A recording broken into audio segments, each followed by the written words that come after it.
Hey everyone, it's Marla at Twinstrology.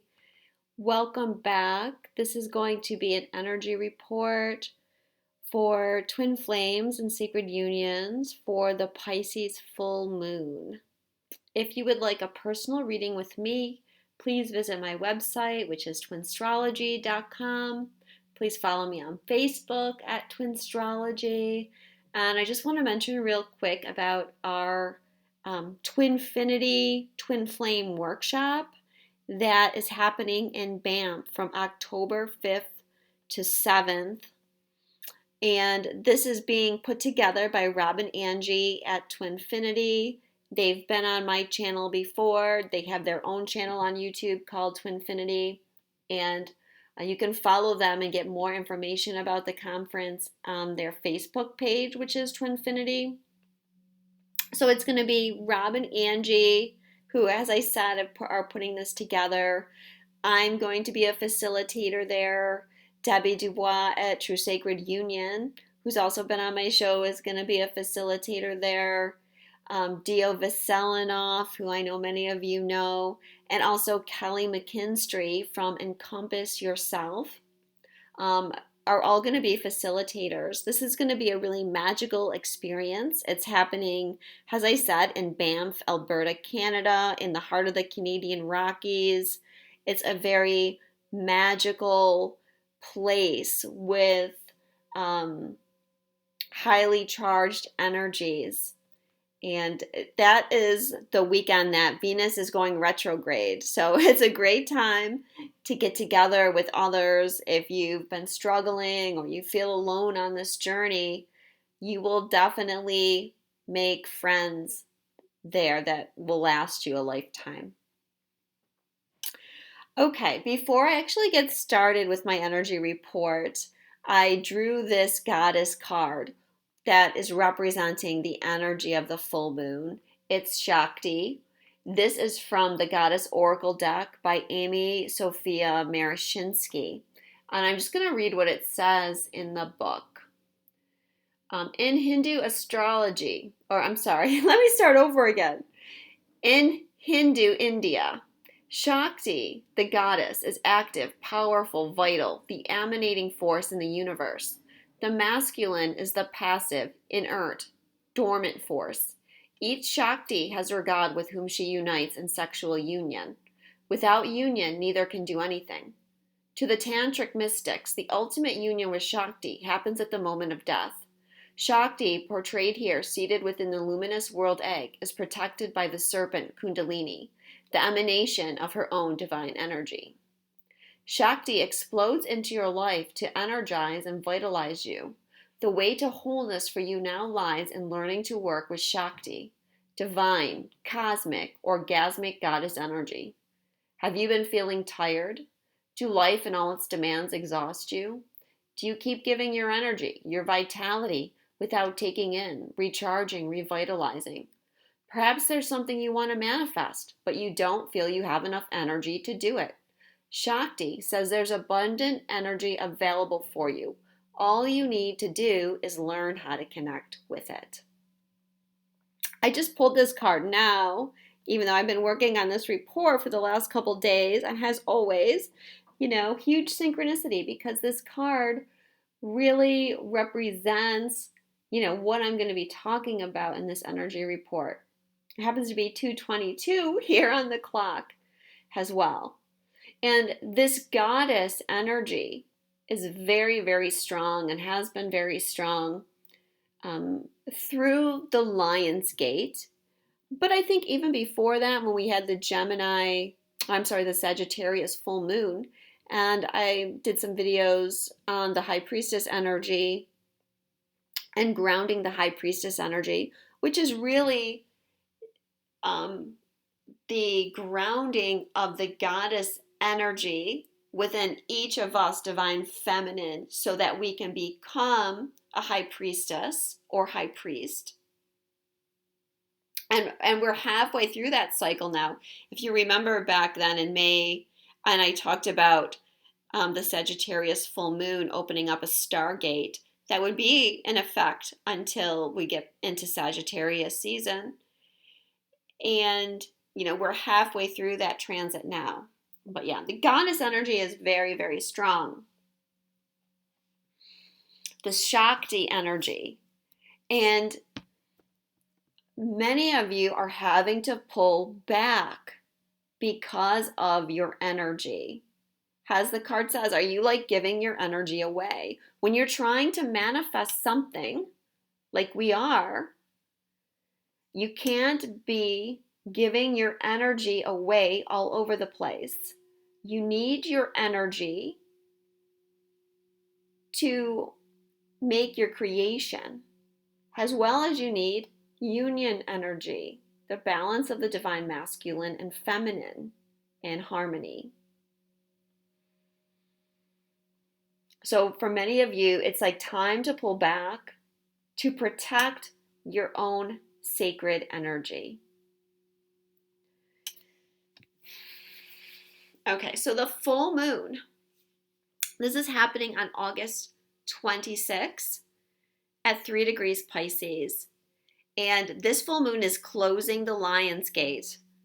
This is another 8811 day. And because we're in an 11 year, the Lion's Gate numbers have been a combination of 8 and 1s.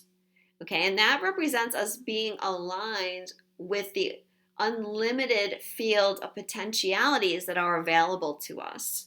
This Lion's Gate has brought in so much healing, but as many of you have experienced, it's also brought healing crisis because, as you know, oftentimes things tend to get worse when we're healing before they can get better. Now, too, the day after this full moon, we have Mars finally going direct. Thank you, Jesus, right? Because this transit and really Mars retrogrades in general are very, very tense. I remember the Mars retrograde in 2016, and I remember it vividly, and I'm sure that in the years to come, I will look back at this Mars retrograde as being really a point in my life and in all our lives that was transformational. But, Mars is going direct, as I said, but it's staying in its shadow period until October 8th, and that is a few days after Venus goes retrograde. So intense energies are going to continue for the next several months. Next month is going to be very intense, and I'm hoping to get an energy report out about the whole month, as soon as I can. And don't forget that Mars, in its going direct, is going to hit the South Node once again. So it's not finished clearing away a lot of this past life karma that we've been dealing with. Now, this full moon in Pisces is all about surrendering. For the past several weeks, the divine feminine energy has been very strong, as I mentioned, with Mars retrograde, because Mars represents that masculine energy. And it's been about stepping back from everything, not taking action, just sitting in that high priestess energy, knowing that everything is aligning for the new timelines. And it's been in that space of quietness that we can sense, that we can connect with these higher frequencies and energies and connect with our expanding psychic awareness. We have been growing and expanding so much in terms of our connection to the higher frequencies, but unless we sit in stillness, once we take that time to get quiet, we don't necessarily sense that, or we're not able to recognize it because we have to really slow down, connect with ourselves, and connect with our physical body to feel it. So pushing right now just becomes a distraction from integrating these higher energies. Pisces is that surrender energy. It also represents the dissolution of the self as one merges back into the collective consciousness and back into source energy. we're all one in Pisces, yet there's so many aspects that are creating tension, squares and oppositions. And so even though we're sitting in this energy that's about union with all that is, we're feeling separation because of the tension aspects. We've been working on healing that separation wound. That's another thing that I've been talking about for several months. And so, in order to heal that separation wound, we've got to feel it and see it clearly. So, what we've been going through is part of the process. Things that are being brought up and that have been brought up for us all throughout the Lionsgate are issues that are showing us where we're still holding on to that idea of separation so that we can then let it go. One of the issues that you want to watch for with this full moon is going to be your energy field. Okay, and again, we had that Shakti card, which is energy. So I feel like that's another message of that card. Boundaries are dissolved when we're in that Pisces energy. So be vigilant right now about keeping your energy field clear. And that means practicing good boundaries, clearing and shielding your energy. Grounding is really going to help you right now. And grounding can help you stay in your body, which, as I just mentioned, helps us connect more with our psychic abilities. And grounding can help you increase your awareness of everything that's going on with you on so many different levels. The sun is in Virgo too, which is highlighting our need to have discernment when it comes to our energy. And it's through that, the sun in Virgo, that we're going to be able to ground this energy of Pisces through being of service. The Sabian symbol for the full moon is heavy car traffic linking to seaside resorts. So this is a really great Sabian as we head into the end of summer here in the Northern Hemisphere. Here in the United States, next weekend is our big holiday weekend. A lot of people, go away right now to have a last celebration of the summer. But this Sabian is confirming that we're really not going anywhere at the moment. Okay, heavy car traffic linking to seaside resorts with Mars retrograde and Mercury being in retrograde, even though Mercury is direct now. We have felt like we've been stuck in traffic. Basically, it's like you're stuck in two timelines, or in between two timelines right now, rather. When you're stuck in traffic, there isn't much you can do but just surrender to it. And this is what I was talking about when I was talking about the divine feminine energy. You just have to bring acceptance to the feeling of an action that can be very intense right now, and stay focused on your goals and what it is you're manifesting. Okay, you don't really need to do anything right now, but focus on the desire of what it is you want to create. Those desires are shooting out your intention. And then all that is just aligned through the universe without you needing to force things. Okay, that's what the divine feminine does. If you need a visual, think about the High Priestess card in the tarot deck, or you can meditate on the High Priestess card. She just sits there. She's a vessel, she's a channel for divine energy and divine wisdom. The sun is on the Sabian symbol, black and white children playing happily together. This is a play on the idea of separation, or how we can heal separation. We are one universal brotherhood, and with the continued third eye expansions that we are going through, this becomes clearer and clearer to us all the time. There's been a lot of releasing energy throughout this Lionsgate and in conjunction with the retrogrades, and especially that full moon lunar eclipse in Aquarius that was on July 27th. Now we have Black Moon Lilith forming a conjunction with the South Node and squaring Uranus, which you see here. This is Lilith. Here's the South Node squaring Uranus. And then we also have asteroid Karma squaring the full moon. So this energy as well is bringing up some deep past life wounds around betrayal, abandonment, rejection, feeling unloved, or in some other way feeling rejected, as you try to embody your truth.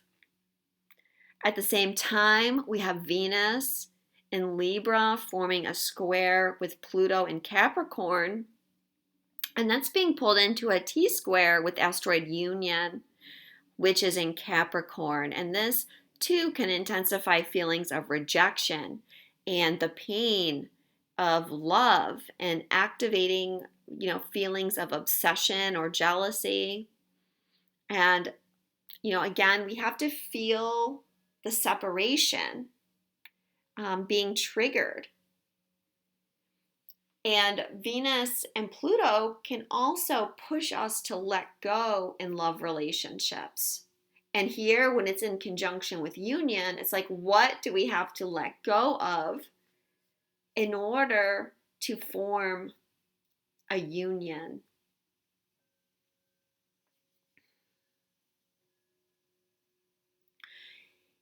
With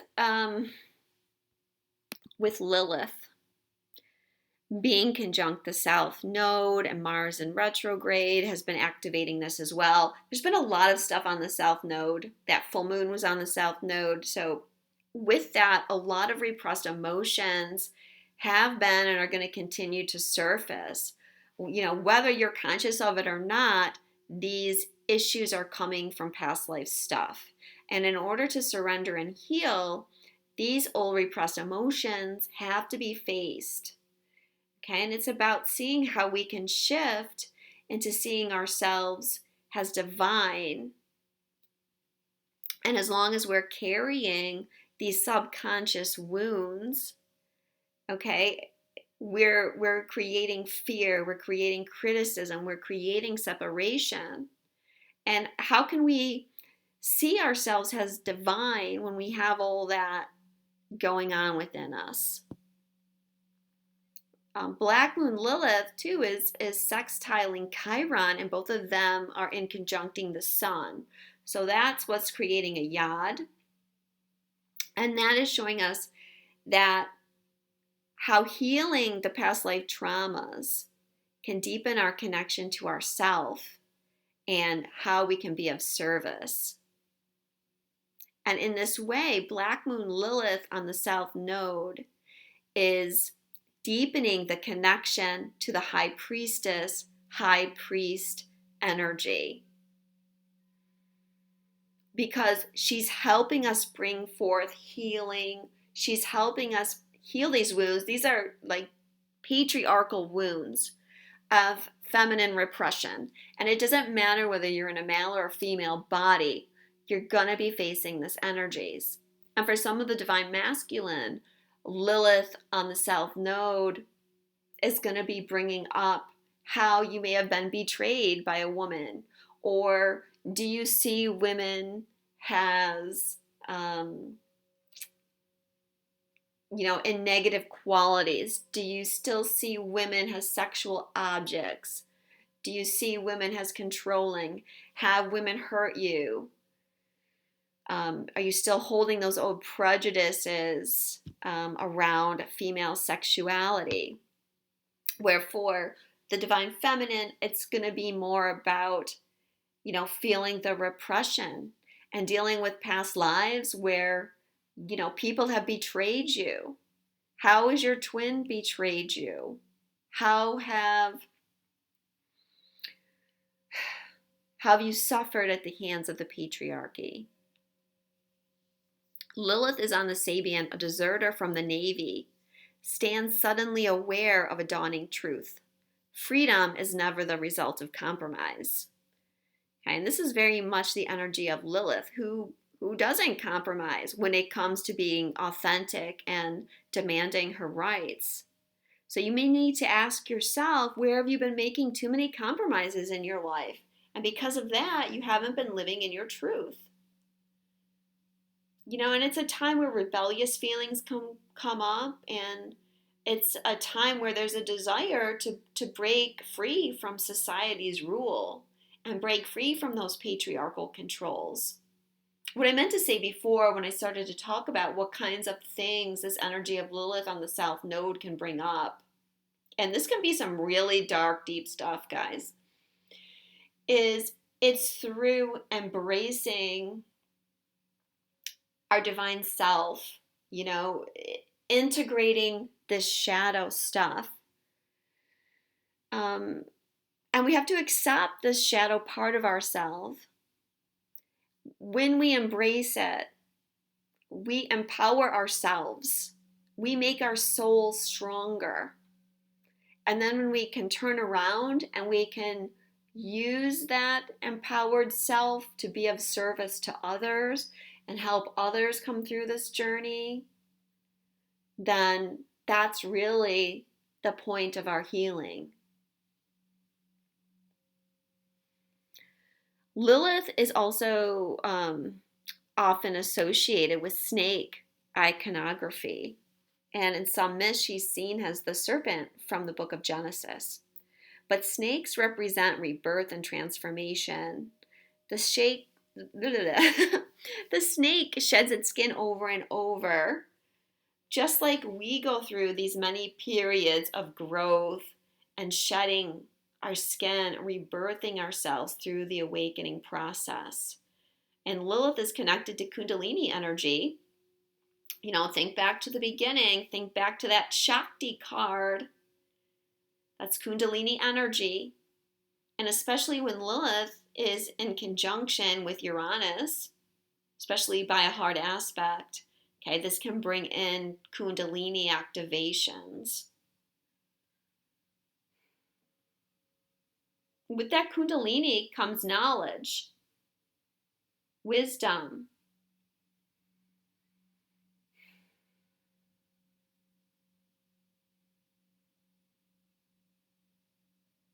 So, yeah, very important to get into that divine feminine energy. And if you are, if you predominantly carry the divine masculine energy or think of yourself as divine masculine, this strengthening of the divine feminine energy is helping you balance your inner feminine. It's creating that inner union, that tantra, that is what enables us to become powerful creators and manifestors. Another thing that's going on right now is we have asteroid Psyche and Scorpio opposing asteroid Eros. Here's Psyche and Eros. So last year, about the same time, they were in a conjunction, and now they're halfway through their cycle. They go through about a 2-year cycle. And this is another formation that can create feelings of separation right now.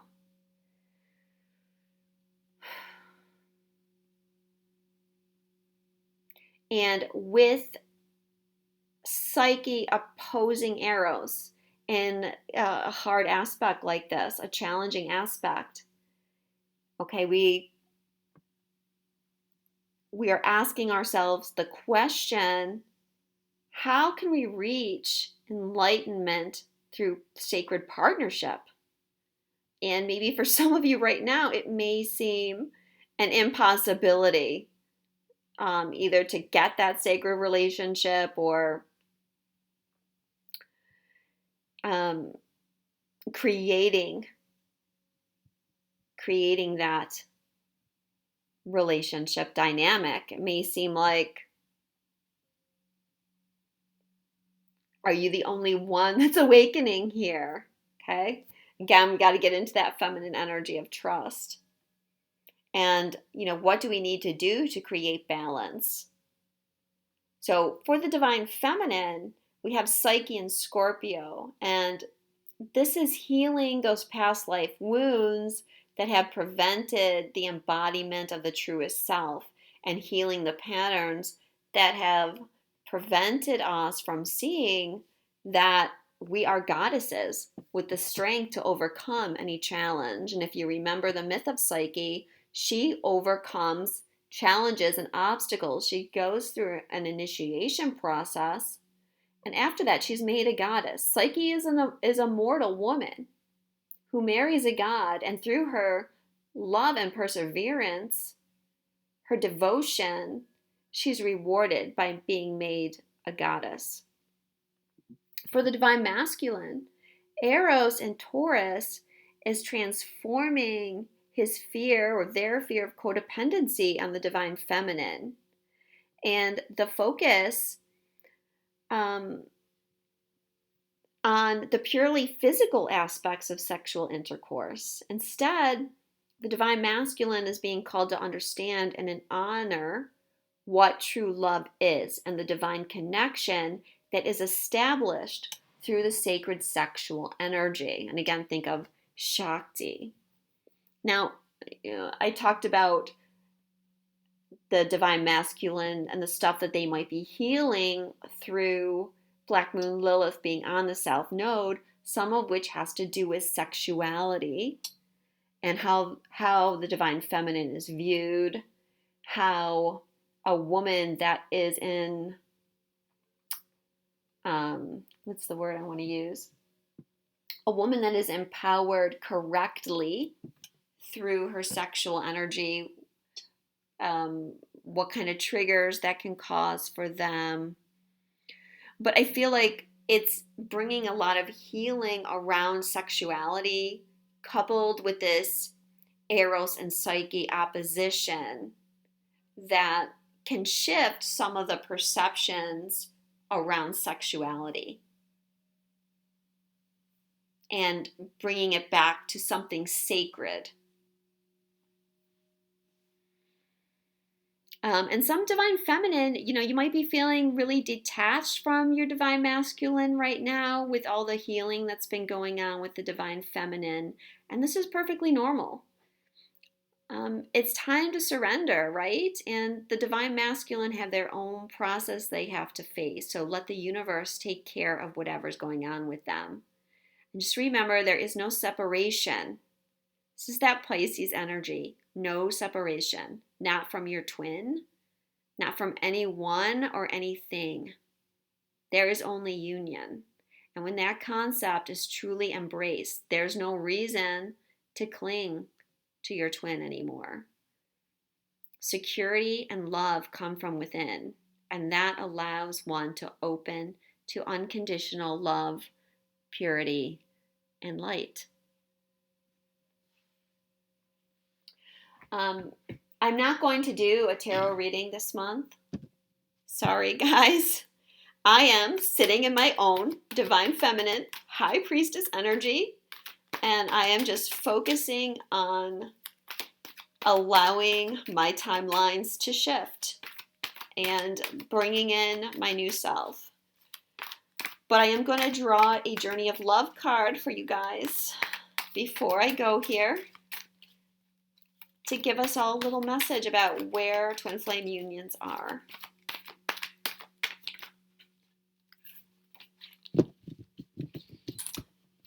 Very interesting. 3 to 1. This is a number 10 card, and I pulled this card like 2 months ago, I think. I got a lot of comments about the message of this card. It says, there is a heavenly child in your midst. It may be within your heart, your womb, or a glimmer in your eye, soon to be. This child holds the key to the fulfillment of a process that is happening for you now. This child might be a physical culmination of your marriage or commitment to another. It might be a symbolic birthing of a new self after a time of learning to bring male energies of protection and discernment together with female energies of feeling and creativity, whether within yourself or in your relationship with another. The child might symbolically be a new life, an improved relationship, a book, a new job, a completely renewed way of dealing with what was once a challenging issue, and soon will not be an issue for you anymore. Just to name some examples. From masculine to feminine to child, there is just one, a new reality dawning with grace. This oracle holds a message for you. New life is upon you now. You are being reborn, and you will give birth to what is meant for you in this lifetime.